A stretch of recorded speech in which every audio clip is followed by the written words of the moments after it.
5 games matching ranked opponents as the calendar turns to November on Saturday. And just when you taste that juicy medium rare ribeye, you may be the one buying all of a sudden. This is the College Game Day podcast for Friday, September 30th, the Picks edition. Rece Davis, Pete Thamel, and Bill Connelly here.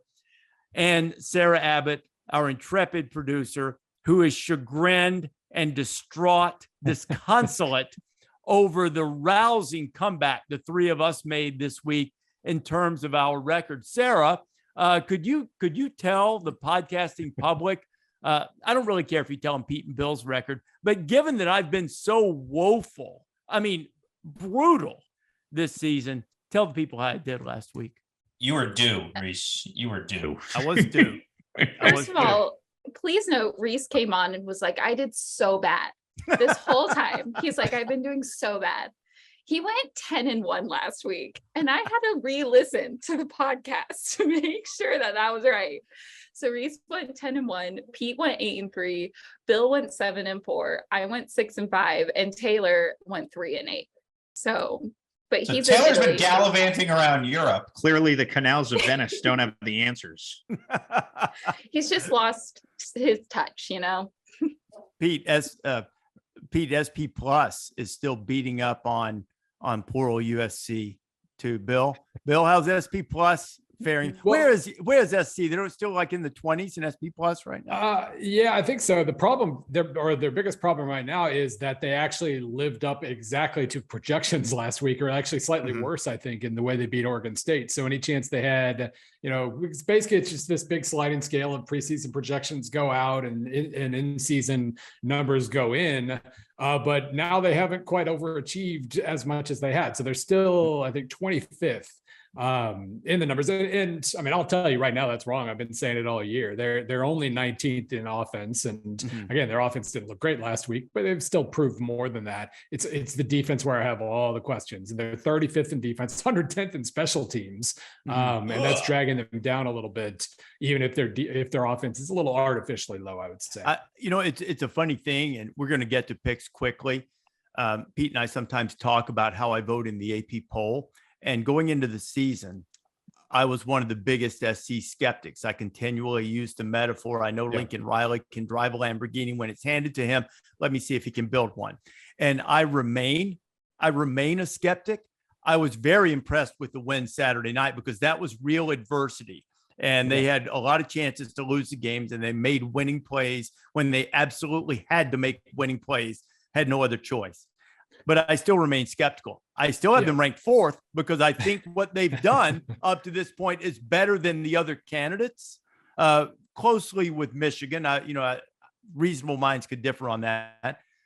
I still am skeptical about them, but I still think they've done very well. And the team that I've ranked 9th that I really am high on, and the efficiency numbers love them, is Minnesota. Minnesota ranks with Alabama and Georgia. Minnesota ranks between Alabama and Georgia in efficiency, and they're playing the defense at that level, and their offense has been terrific. Yeah, I mean, that's one thing I have to say is that I just out of pure curiosity, I zeroed out the preseason numbers just to see what would happen. There's a reason you don't do that, because like James Madison was 9th, and I love James Madison, but they're not the 9th. They're not team 9th, in the country. Correct. Yeah, but it wasn't USC that's like suddenly number 1 if you take out all those numbers. First of all, Washington benefits from it more than USC does, because Washington was every bit as bad as USC last year. Yeah. Number 1 team was Minnesota. They played one team that's better than like 117th or whatever in SP Plus, and it's Michigan State, who's now gotten blown out twice. So we don't really know how good they are, but they have erased any possibility of any loss so far this season. And now we can't even say Georgia can say that. So they've been absurdly impressive so far. Well, I want to give some credit to go back to SC. I'm in on Minnesota too. I think Rece and I have both been pretty bullish on them. I've appreciated Rece ranking them where they have. I'm excited to see what they do against Purdue. I believe Minnesota has the second best defense and scoring defense in the country. Now, obviously, considering the ragtag offenses they played, that doesn't say much.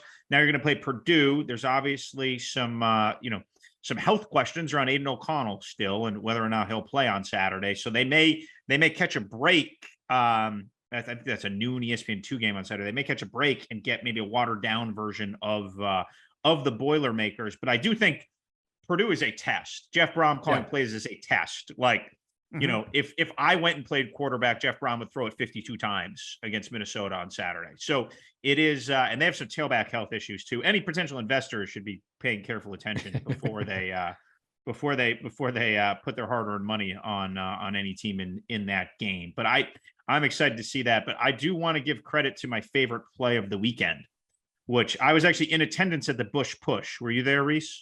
I was not at the Bush Push game. I was manning the studio that day, but it was the same. Yeah. Yeah. I was at the Bush Push game, and it was the LA Times calls it the kneel and nudge for that play.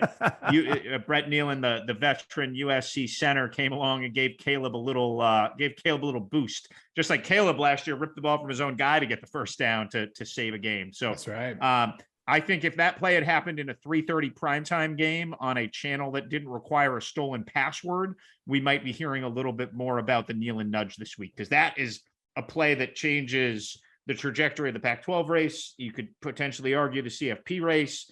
USC loses then, and it's a whole different ball game. So credit the big Ole offensive lineman for running down and give him a little scooch. And for people who didn't see the game, and Pete, you and I were texting back and forth about it. We were watching it. It's a fourth down on the game-winning drive, what turned out to be the game-winning drive for USC, and Oregon State hasn't stopped. They've stopped Caleb Williams on the run. They've stopped him a good yard and a half, maybe 2 yards short. Now, momentum hadn't stopped, so I'm not calling into question the call. But then the push, the nudge that you referenced, and it shoved him across the line to gain. Drive stayed alive, and they ended up scoring. And they also continued with the miraculous good fortune in turnovers. They got four more and didn't give up any.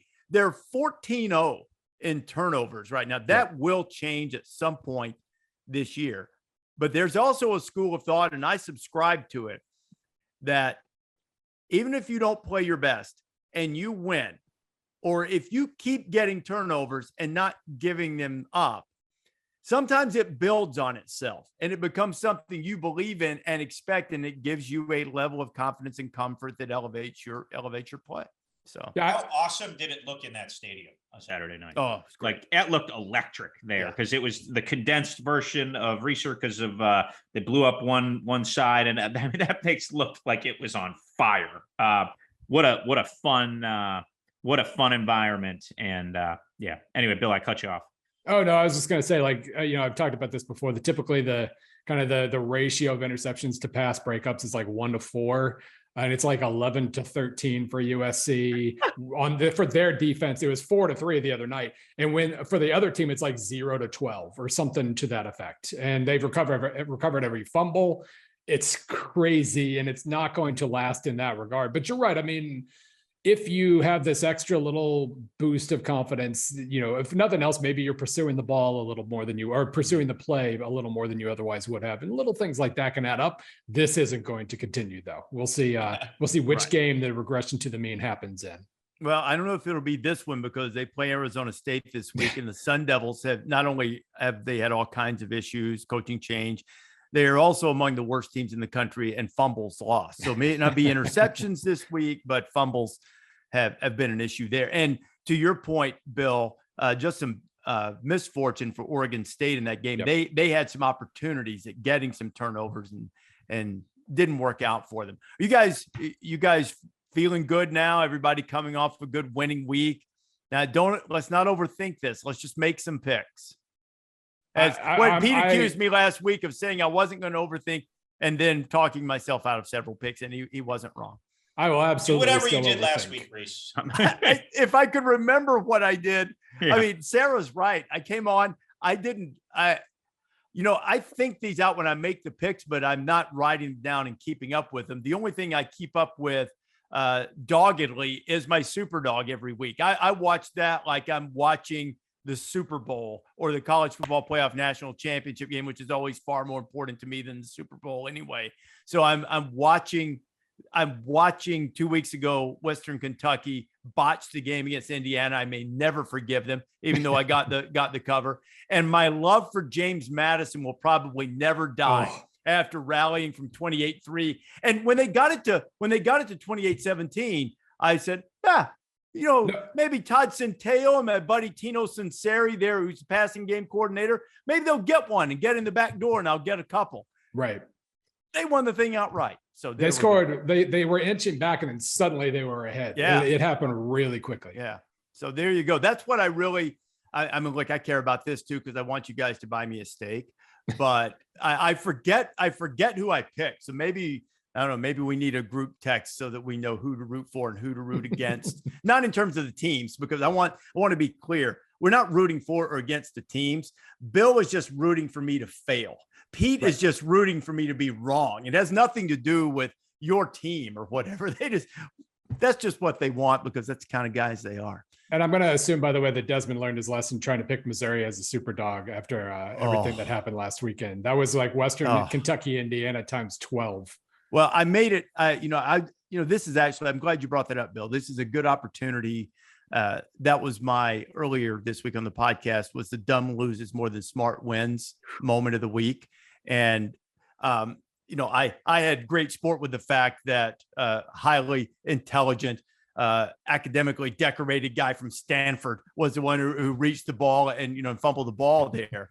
But it's the play, not the player. He's had a great year. And even an intelligent, good player like Nathaniel Pete can overcome the voodoo at Jordan Hare sometimes. And it just, things happen. There was a lot of voodoo there last how did you 60 plus minutes of voodoo. Poor Harrison Mevis. Forget Nathaniel Pete. That's just like, that guy's automatic. Like, no, he wasn't even warming up. Like, it was just, you're just laughing. He's not even warming up on the sideline. He's like, yeah, I got this. I'm going to nail this kick. And it just kind of wafts over and 38 other stupid things happen afterward. How do you react from that? Because, there are some in our family of college football fans who say, you don't want to be around me when I'm watching, my alma mater, my team play. Are you that way? How were you Saturday? I was like that for a while, but I've been doing the full national thing long enough now. Like I'm pretty immune. Like I still follow the games and everything, but as soon as it's over, I move on. That one actually that one left me kind of sick to my stomach for a little bit. That's first. I have a friend who's kind of the same way. He just goes he has big tailgates and that's really his focus. He doesn't always go into the games or whatever. I haven't gotten a cranky text from him after a loss in a while. I got a very cranky text from him after the loss. So this one was different. This one was impressive. Before we make picks, Pete, I want to know that about you. How are you? Like, with your alma mater watching games? Oh, I have like no pulse for that. I hate to say it that way, but so when I was at school, I covered the team the whole time. Yeah. And so you sort of, it quickly squeezes I'm pretty cynical, as you guys probably have realized anyway. So it is, that has squeezed it out of me some. But no, like I don't I did listen to that Purdue game on the radio, which was a blast to listen to, just because that was a wild ending and it was just with the kickoffs at the different yard lines and stuff. That was fun. But no, I don't have any heartbeat. I'm occasionally accused by Syracuse fans on Twitter of like hating, the school I went to. But of course, Baber's a great guy. I like them. I like them just fine. I am generally happy to see them winning. You know what I mean? Just like I'm happy to see Kansas winning, and but like those fans have seen some bad ball there the past few years. So it's nice to see Sean Tucker and Garrett Schrader. And they've been enjoyable to watch. I will say when it got bad under Greg Robinson, it got really bad. I was sort of like, I was probably more just because everyone would be like, well, what's wrong with them? What's going to happen? So I'm just happy they're playing nice ball. They'll get 5 this week. And then, they'll go back bowling, and give Dino Babers credit for recalibrating his staff and completely changing his style to figure out a way to win. You don't see a lot of coaches do that midstream. And he did that, brought in some really good assistance, went to the 3-3-5 on defense. So, but no, I'm I fit the jaded profile when it comes to that. What do you think, Sarah? Let's make some picks. All right. So just a reminder, this is the race for the ribeye. So the winner at the end gets a steak. The current results, I am still winning, still alive, but I'm barely breathing at 23-19. Then it's Bill at 22-21, and Rece is 21-22, Pete 21-22, and Taylor at last now with 19-23. So the first game is NC State at Clemson, and Clemson is a 6.5-point favorite. Call the order, Sarah. Yeah, it's on you now. Oh, Yeah. I forgot. Oh, yeah, I'm in Yeah. charge. I'm in charge now. Okay, let's do Pete, Rece, Bill. I think as this game projects to be a slog in the weather, I think if it was dry, it might have been a bit of a slog too. And I think whatever the over-under is in this game, especially if the weather, it'll probably down a little bit. It could be pretty attractive. I think these are two great front sevens, and that's really the key in the heart of this matchup. And when you look at NC State's defensive numbers, I've been a little bit disappointed in NC State's offense this year. I thought they'd be able to get a little more together. Their goal line gaffes against ECU are probably seared in my mind a little bit. But I think this game is low scoring. I think NC State has the better quarterback. And I love DJ Uyunglele. I got to know him in high school. He's one of the great kids I've been around. I've been really happy to see him get up off the mat and have a good season this year. If he does it this week, I'll really believe. Now, I believe he was great against Wake Forest. Now, that was with essentially three starting corners out against a defense that doesn't have the heft and the might up front. So I think NC State will, at the very least, keep this to a field goal, but I think there's a very good chance they win this game. And what is it, a 34-game win streak, Rece? At home. I don't have the number right in front of me. But it's mid-30s. It's a long one. It's one of the longer ones of the generation. So I am going to stay bullish on the Pack because of their front seven. And they also have Clemson. I mean, people forget this, that they have the nation's longest winning streak right now, dating to last year, because even the national champion, typically that, belongs to a national champion, but Georgia lost in the SEC championship game. So Clemson is the team that has the nation's longest winning streak. I tend to think the same way you do. NC State's defense has played at an elite level in terms of defensive efficiency, and the offense has been almost as I don't want to say bad, but inconsistent. Their numbers across the board, their traditional stats are sort of middling, and the efficiency is very low. Because of the weather, because of the good defenses, I do think Clemson will win the game, but I'm taking North Carolina State in the points because with the weather, tight game, two good teams. I'll take the Wolfpack in the points. Wouldn't be stunned if they won. I favor Clemson to win the game, but I'm not prepared in that type of weather and with the fits and starts occasionally we've seen from the Clemson offense so far. I'm not prepared to lay a touchdown in those types of conditions, but it is probably worth noting, though a lot of them I think came Saturday, that I think DJ Uyunglele now leads the nation in completions in which the passes have traveled at least 20 yards in the air. So big play, watch out for big plays, but might be negated somewhat by the weather. I'll take the Wolfpack in the points. Yeah, I'm going to take NC State too. I'm not sure that I agree that Leary's the better quarterback, though, at least not this year, especially. He's in the 80s in total QBR. He was only like 30th last year, kind of more Desmond Ridder good than, Bryce Young good or anything like that. And he got a lot of hype in the offseason that I was starting to get a little confused by just because there are a lot of really good quarterbacks in the ACC. But really, really made some mistakes against East Carolina that he was lucky weren't punished more. Obviously, did just enough against Texas Tech and then, 2 cupcakes as well. But yeah, I don't. This is the game where whatever hype he had in the offseason, this is the one where he has to live up to it. The weather seems kind of sketchy. Like it might be bad, but it also might just be kind of on and off rain. And that's going to make a huge difference because Clemson, you got to throw on Clemson to succeed, I think. And that's what NC State opponents try to do is because you can't run on either one of these defenses. So if it's a run game versus run game thing, I think that dramatically favors Clemson. But now's the chance for Leary to kind of live up to the hype and have a big game. I guess I am going to do the same kind of hedge here and basically say Clemson wins, but by less than the line. But I'm really curious about how the weather impacts this. So we'd like to congratulate Clemson on not only covering, but extending the nation's longest winning streak to 11. So there you go. So Sarah, what's next? All right. The next game is Oklahoma State at Baylor, and Baylor is the 2.5-point favorite. Order. Oh, I keep forgetting that I'm in charge. So this one, let's do Rece, Bill, Pete. One of these teams has been tested by its competition. The other has not. Baylor has a heartbreaking loss on the road and a really good win last week. Oklahoma State hasn't been tested, but with this program, with this quarterback, with Gundy, for whatever reason, that really doesn't bother me that much. I think Oklahoma State will play well, but it's only a field goal.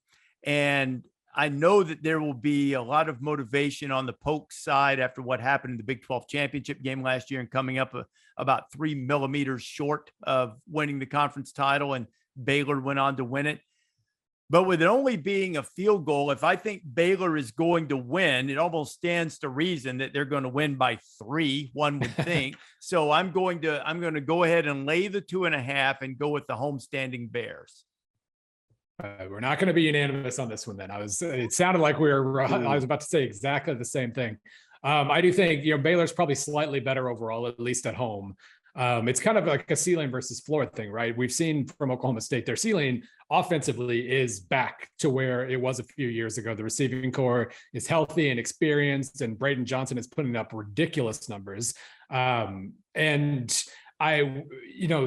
defense and the kind of the all or nothing tendencies that I assume we're going to keep seeing this year probably gives them a lower floor as well. And Baylor's right in the middle of both.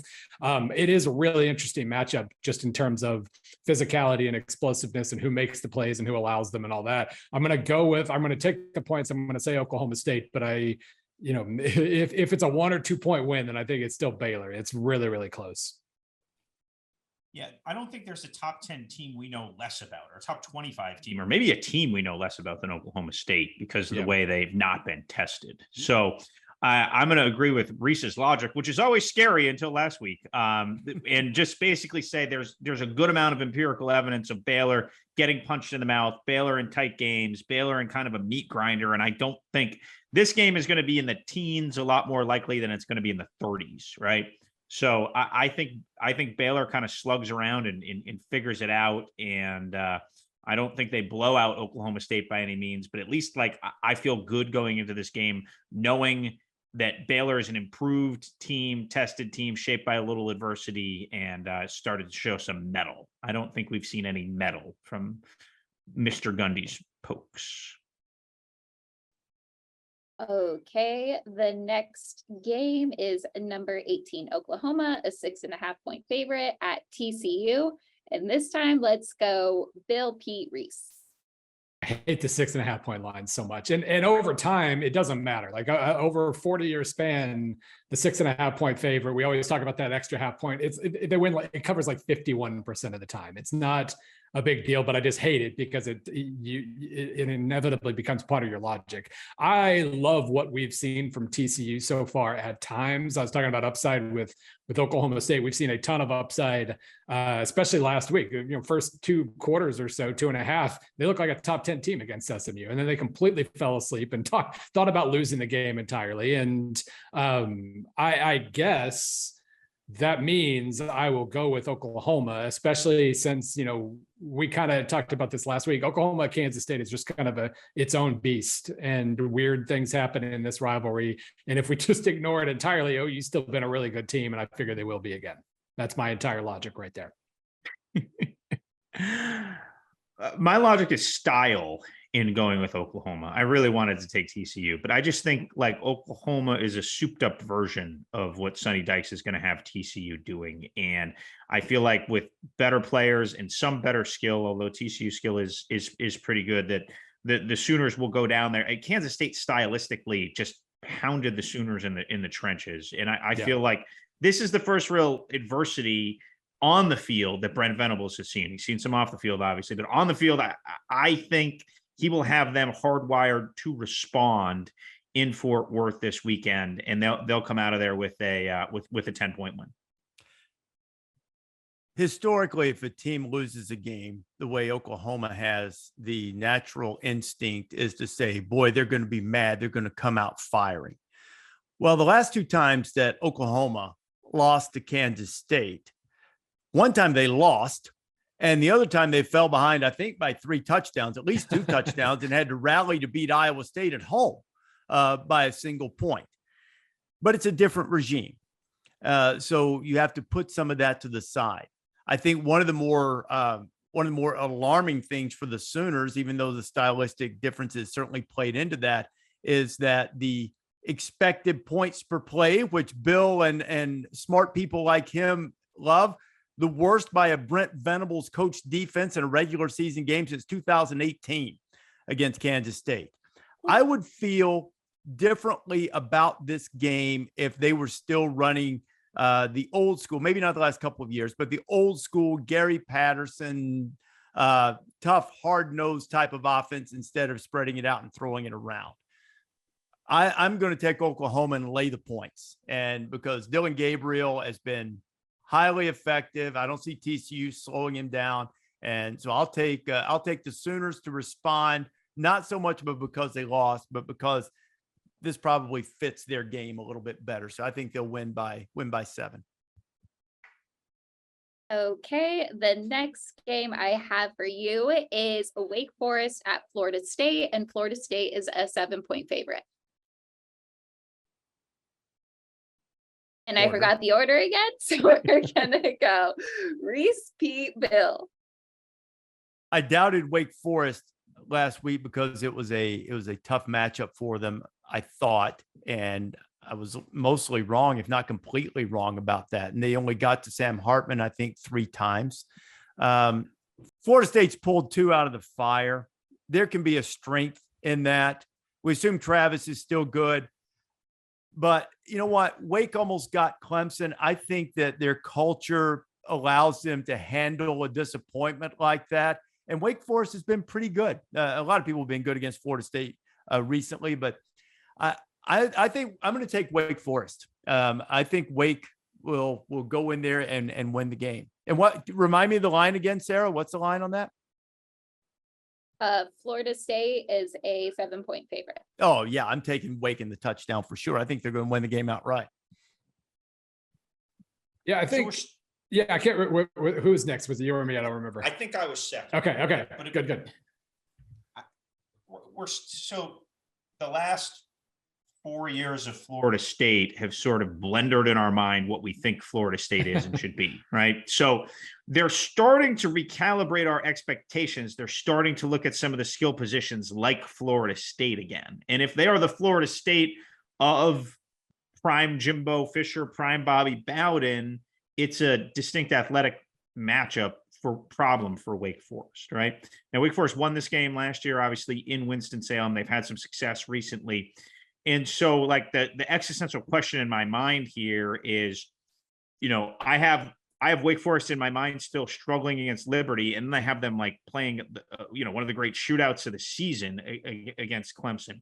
And I really feel like, the health of Jared Verse, who came back against Boston College, the DN from Albany, who's really, emerged as one of the better rush prospects in the country, will be very interesting here because that type of pressure off the edge can really mess with Wake's slow mesh. So that's my keep an eye on, for the investors pointer. But I am going to go with Rece again, which is scary because I've been aligning with him a lot here. But I'm going to go with Wake Forest in the points. I will think that they can. I don't know if they're going to win outright, but I think they've earned enough respect, especially with the way they survived 2 weeks ago and played last week, where I think this could be a really fun shootout. You could see 2 of the quarterbacks playing as well now, because Hartman was obviously aces against Clemson as anybody in college football. And George Travis has been fantastic. I mean, talk about a testimony to improvement and development. He's clearly been that at Florida State. Yeah, this is getting boring. I'm making another unanimous here. I do think like it's there, especially after what we saw last week. Boston College is in terrible shape, very banged up, and so the fact that Florida State won wasn't surprising. The fact that they came out and really kind of laid the hammer down, I think is what I was most impressed with. I do think 7 points is a lot. Basically, I think you can certainly talk yourself into Florida State being the better team at this point, especially just the offense is so well rounded, and they'll be able to take advantage of really there are a few different weaknesses for Wake Forest that you can take advantage of, and they're kind of built to do it all. And so I really like what they have to offer in that regard.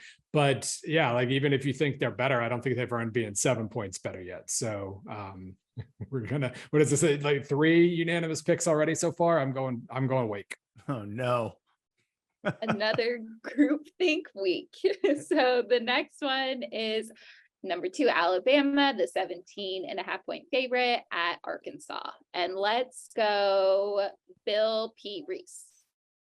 I kind of expect all season, my SP Plus rankings have been overestimating Bama, strangely enough, or at least, picking them to cover, we'll say. They're kind of reliable in that regard. You put out a really obnoxious spread, and if it requires their backups to score late like it did against Vanderbilt, they're going to do it, and they're going to cover those big spreads. It actually has Alabama projected to only win by 15 this week. So that kind of catches my attention. That I think Arkansas isn't going to be able to do the Texas blueprint, where they really stretched Alabama's defense early on, and they were able to find just enough passing advantages. Arkansas is a team that they throw really well as long as they don't have to throw. If they're behind schedule, doesn't always go all that well. Certainly didn't go all that well last week against Texas A&M. That's obviously going to be an issue with Alabama's pass rush, but I do feel like they can run the ball well enough and potentially force Alabama to the air enough to at least cover and lose by 14, 15 points or something to that effect. I do feel like there's not a huge disagreement there, but I do feel like it's noteworthy that my numbers are actually not picking Bama to cover for once.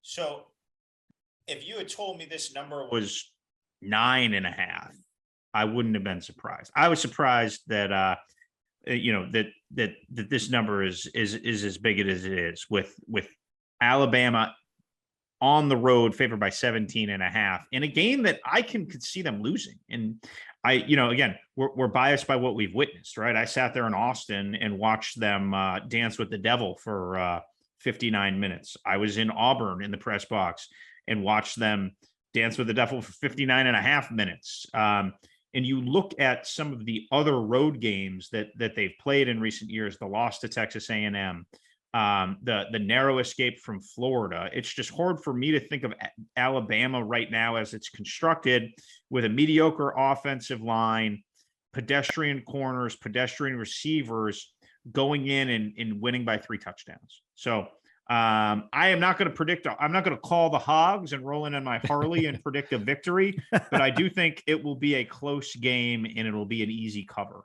for Arkansas. It was the first thing I said in our college game day meeting on Monday. Alabama on the road struggling is officially a thing. And one of these days, they're going to come out and drop the hammer like the old days, probably. Yep. But I don't, until I see it, I'm not laying that many points against a really good team on the road in what is going to be a frenzied and somewhat desperate atmosphere against an aggravated team. Now, the greatest thing that happened to Arkansas this week is that they're playing Alabama. Usually you don't say that. I don't know that I've ever seen a coach more distraught and disconsolate after an early season game and sort of a feeling of how did we lose to those guys than Sam Pittman after the Texas A&M game. He was, you could tell he was just flabbergasted that they had lost that game. Playing Alabama helps you respond. Alabama's had the issues on the road. I'll take the points, but lest you ever forget one thing, Alabama has Bryce Young and you don't. So they'll win the game, I think, but Arkansas will cover, and they'll be, to use Pete's phrase, they'll be dancing with the devil until deep in the fourth quarter, I'm sure.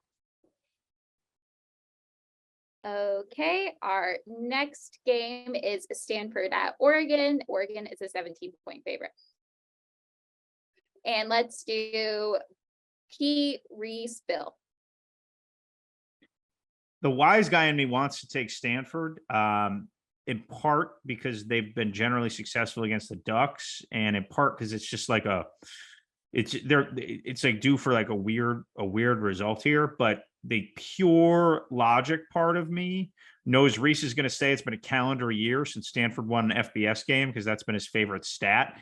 And if I pick Stanford, I would just be mad at myself all day. So I will just take the obviousness of Oregon's superiority right now, and hope Bo Nix doesn't do a dun dun dun dun dun dun dun dun dun. Go ahead. Yeah, it's a big number, but Stanford has not earned our faith in recent years. It's an amazing stat when you consider the level of success that Stanford has had under David Shaw. That it's been a year, but it was Oregon. Their last win was against Oregon when the Ducks were ranked number 3 too, by the way.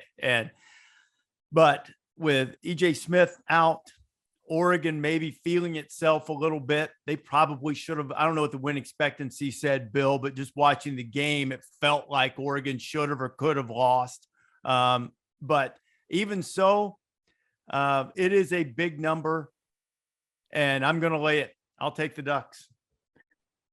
Unanimous. So last week, the number was for the post-game win expectancy was 96% for Oregon. 15.1 was the kind of expected scoring margin. And the major reason for that is first drive of the game, field goal, second drive of the game, field goal, third drive of the game, pick six, fourth drive of the game, field goal.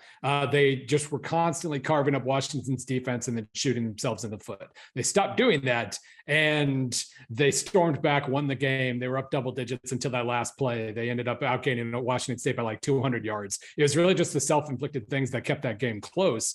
And we have definitely not seen nearly enough from Stanford. I think let's see, they're still 80th in SP plus. Oregon's around 20th. I think they haven't proven enough. And so my numbers say more like Oregon by 19. That's all I need to hear. I think they're the most likely result here is a solid 3-touchdown win by the Ducks.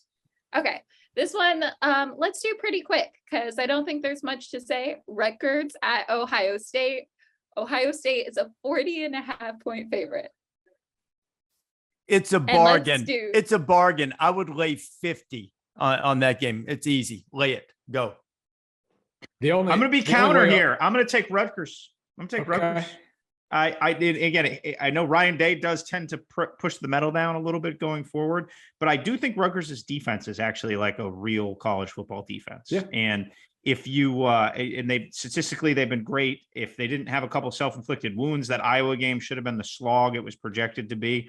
So I don't think Rutgers is going to be able to score in this game because they've got injury issues at quarterback and their offensive line is pretty brutal. But I think that Rutgers will just slog it up enough and play keep away enough to keep this thing more respectable than they have in this series. My counter is that Wisconsin also has a really good defense.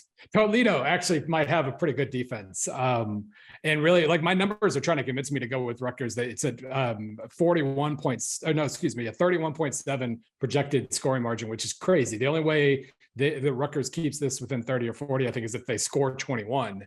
I don't see how they score 21. So I'm taking Ohio State. Like, it's just until they score under 50 here, I'm going to assume they keep doing it. Okay, our next one is number 7 Kentucky at number 14 Ole Miss. Ole Miss is a 6.5-point favorite. And let's do Bill, Rece. This game is maybe the most confusing of the week to me in terms of just what I cannot. Basically, both teams are extremely well-rounded. They run the ball well. Okay, hold on. They move the ball. They score points pretty well. They defend mostly pretty well. They're basically strong everywhere except for Ole Miss's run defense and Kentucky's run offense. And so I don't know what that means. I have absolutely no idea what that means as far as the result goes. I think Kentucky catches up to the Chains after they're, they get 2 yards on first down. They end up storming back and getting the first down anyway, because they've got a lot of weapons. They've got Will Levis and it's working really well. I really, really like Ole Miss from the perspective of they can mess around and make a bunch of mistakes and then just go on like a perfect 6-minute span and score 3 touchdowns. So that, the line's what, 6.5? Is that what we said? Yeah. I struggle with this one a lot, and I guess I'm just going to go with the home team and say that Ole Miss pulls it off, but there's absolutely nothing here that's going to surprise me. I really like both of these teams. Chris Rodriguez makes his season debut for Kentucky. He breaks tackles, and Kentucky hasn't been able to run the ball at all. I mean, they're under 2.5 yards per rush. Bill mentioned the issues with the Ole Miss defense. Both of these teams have really good running backs. Zach Evans had to leave the Tulsa game, had some type of medical issue, but their freshman, Quinshon Judkins, is second in the country in broken tackles. Now, I think you're going to see a tough, hard-nosed game that will play right into Kentucky's wheelhouse. So I'm going to I think Herb Street's made a believer out of me on Kentucky. Kentucky's got the quarterback edge. They're getting points. I'll take Kentucky and the 6.5 on the road against the Rebels at noon, immediately following College game day. There's just an aura of mystery still hanging over both of these teams for me. So I'm with you guys in not having a ton of conviction. And what you have to determine is whether Rodriguez coming back unlocks the rest of that Kentucky offense, and whether or not Ole Miss's defense, which has been historically porous and quite frankly put in compromising positions by Lane's offense, can offer resistance to Rodriguez. And I'm going to say yes. I'm going to take Ole Miss, but this is a game I would just sit back and enjoy the Grove, because I don't have any conviction here. I'm going to say, like, I probably screwed up. The only two times they played in the last decade was crazy 42-41 game in 2020 and a crazy 37-34 game in 2017. So it's going down to the wire either way. I guess now I have to hope that Ole Miss scores a touchdown and wins by 7 on the last play or something. It's that 6.5 you love, Bill. I know it. Okay, our next game is West Virginia at Texas, and Texas is the 10-point favorite. And let's do Rece, Pete, Bill. This is a really tricky game for the trajectory of Texas season. Blew another double-digit lead against Texas Tech. That was what got them last year, not being able to put away games. Obviously, they're waiting the return at some point of Quinn Ewers, which they hope will really help their offense. Someone said the other day that West Virginia might be the worst team in the Big 12, but that shows how good the league is because they're not bad. But this will be one of those that on Saturday I'll go seriously. I really trusted Texas to hang on to that kind of lead, but I'm going to say that the Horns respond better than they did a year ago after squandering some games, and I'll take Texas. I'll gladly disagree, and I don't know what my order is here if I jumped you, Bill. But I will say that Texas has lost 8 of 12. And to all of a sudden think a program that has lost 8 of 12 is going to win by 11, to me, I just think that's a leap of logic. I don't need one of Bill's formulas to add those numbers up for me. So, we reported when Quinn Ewers got hurt, it was 4 to 6 weeks, and that his target would be Oklahoma on return, which is obviously not this Saturday, but the following Saturday. Nothing I've been told this week has led me to believe that timeline's any different. So you're going to have Hudson Card, you're going to have a little Wildcat for everybody who watched the Texas Tech game, and maybe that's effective enough. But I think this game is going to be wacky, and I think West Virginia certainly has enough with JT Daniels to hang in. And look, if you're Neil Brown in West Virginia, this is a pretty big game. It just has Texas is one of the more winnable games in the Big 12 if you're the Mountaineers. So I do think that they have a rest. Obviously, they played the previous Thursday. They'll be up and at 'em for this one. A week ago, I would have been really confident saying Texas by 14-17 here. And then Texas, I'm kind of overlooking the Texas Tech loss a little bit just because it took 6 for 8 on 4th downs for Tech to pull that out. It was kind of an unlikely situation. Granted, it was just as unlikely as their win against Houston like 2 weeks earlier, and they did that too. But I do think I saw a lot to like about Texas. The problem for me is that I saw a lot to like about West Virginia. That was the best performance I've seen from them in a long time. I don't think anybody at Virginia Tech expected West Virginia to dominate them on both lines and control the ball the way they did. So that was kind of That was I guess I'm going to go with Texas. I'm going to, the three impressions versus the one impression. I'm going to go with what I had before, but man, like West Virginia looked really, really solid last week, and that gives me pause. I'm going to fire my musket in the air on Saturday, and that's right. Text this you guys. This is an opportunity. Where are the musket emojis? Okay, and then our next game is Iowa State, a 3-point favorite at Kansas. I love that we're talking about this game on a podcast because it's important. Because it's an important game. College football. I'll go first since I jumped in. Beautiful mess. Go, Bill. Yeah. So I this is another game. Every game in the Big 12 conflicts me because there's really nothing that separates any of the 10 teams at this point. I have, and this is exactly what I hoped for, by the way. I was making the jokes all off season. When OU and Texas leave, every game's going to be decided by 3 points, but they don't even have to leave for that to be true. This really is this is the game. I assumed, I wrote in my Monday column afterwards that, Kansas is doing this and that, and that's why they're ranked for the first time since 2009. I didn't even check. I just assumed they were ranked for the first time since 2009, and somehow they just missed out on the top 25. So this is a humongous game for them in that regard. They're going to lose in the future and kind of fall back down to earth. But if they can steal one more game in front of a great atmosphere and everything else, this is they'll be 5/6 of the way towards a bowl and everything. And I'm picking Iowa State. It would be a lovely story. And I love everything about the Kansas offense, but at some point, the Kansas defense is going to screw one up for them because it's still not that great. And B, I just think Iowa State's got a really good defense. It took a lot for Baylor to score 31 last week. They might, Kansas will probably need to score at least that many. I'm gonna ride that, and I'm gonna assume that whatever accumulated wisdom the Cyclone program has gotten from playing in a bunch of big games, it'll carry them over the finish line. But it's amazing that we're talking about this, and it's amazing that I'm not confident in Iowa State winning by like 4 points at Lawrence. You can't walk into Lawrence, Bill. You saw that cauldron last week. That's right. Just dedicated, diehard football crazed town of Lawrence. You just can't roll in and win. I do think the biggest advantage for Iowa State and why I'm going to pick them is that at least now, like, you have a little bit of a sense of Kansas's identity with Jalen Daniels. And now stopping him is another thing, but at least there is going to be enough film there to get a sense of what Kansas is trying to do and how they are doing it. So I have some faith in John Haycock to formulate a better plan than most have had against Daniels this year. And I think Iowa State goes in, it will be workmanlike, don't get me wrong, but I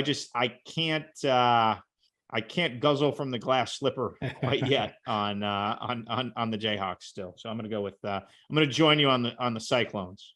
Rece, disagree with us. Well, I was headed that way because I think there's institutional knowledge that leads you to go with the Cyclones, but I'm taking the home dog. You're right.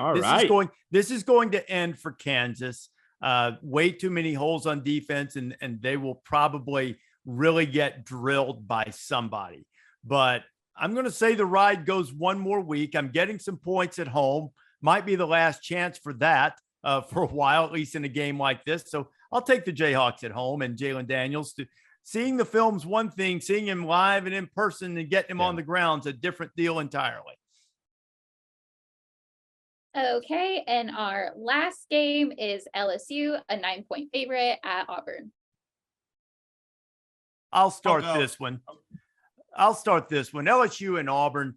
What a history of bizarre, weird games, from the Tom Hudson to Eddie James earthquake in Tiger Stadium game in '88. You had the interception game where Jamie Howard threw like 6 interceptions. I think 3 of them returned for touchdowns.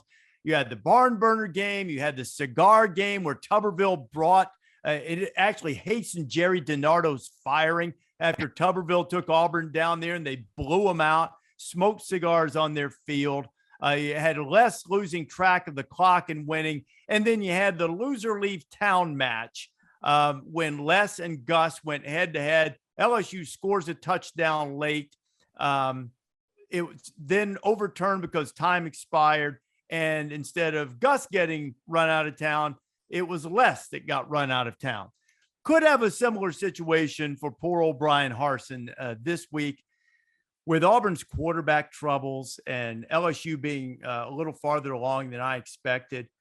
Look, man, I mean, I know how tough it is to go into Jordan-Hare and win, and things seem to go their way. They've got a good defense. I'm going to take LSU and lay the 9. Some injuries just to keep an eye on, for the investors here. Starting guard for LSU, Garrett Dellinger, I assume no relation to Ross because they spell their names different, is unlikely to play. TJ Finley is day to day, so we might see Robbie Ashford again for Auburn at quarterback. And I would just keep an eye on a few of these, on a few of those developing situations before that. I just wonder, after watching Auburn just sort of sleepwalk through the second half against Missouri last week, how much spirit they have right now and how much they have. And if Jaden Daniels is back healthy and rolling, I just have a hard time believing that LSU won't come in and have a declarative victory. So I'm going to take a dip of grass in my chin and take the Tigers in. I'm sorry. I should identify the LSU Tigers. Oh, yeah, that's right. Yeah. I'm going to pick Auburn because it makes no sense. That's pretty much from a numbers standpoint. I can kind of talk you into how LSU doesn't make a lot of big plays and Auburn still defends really well and all that. And that's fine. But really in the end, all my gut is pulling me towards that LSU line too. And it would make a lot of sense to do it. If nothing else, to make sure that you guys don't gain a game on me here.